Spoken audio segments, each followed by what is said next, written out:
Hi, ako pala si Robin Francisco.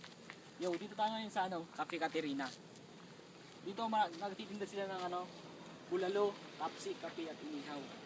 Pero ang pinakamasarap dito ay kape. Kasi ang klima dito ay malamig. Saka ang sarap ng hangin dito. At dito rin matutunghayan o makikita ang view ng Sampaloc Tanay, Rizal. Yo, pasok tayo. At makikita natin ang view ng Sampaloc.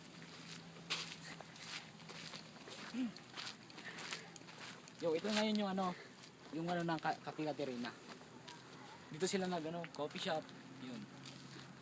Tignan natin yung view ngayon ng Sampaloc.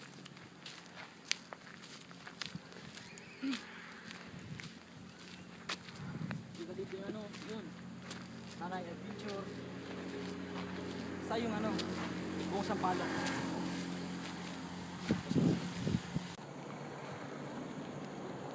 Kaya naisipan siguro ng Caterina dito magtayo ng business nila kasi napakaganda ng klima dito. Sariwang hangin, fresh air, yun, tinatawag na sa English. Kaya kung gusto niyo pumunta dito, punta kayo, sarap dito.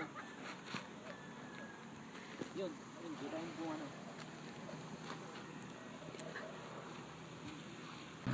Ngayon, naipakita natin ang loob ng Cafe Caterina, yung pag nandito kayo, makikita niyo yung mga viewing. Yung makita yung buong Sampaloc.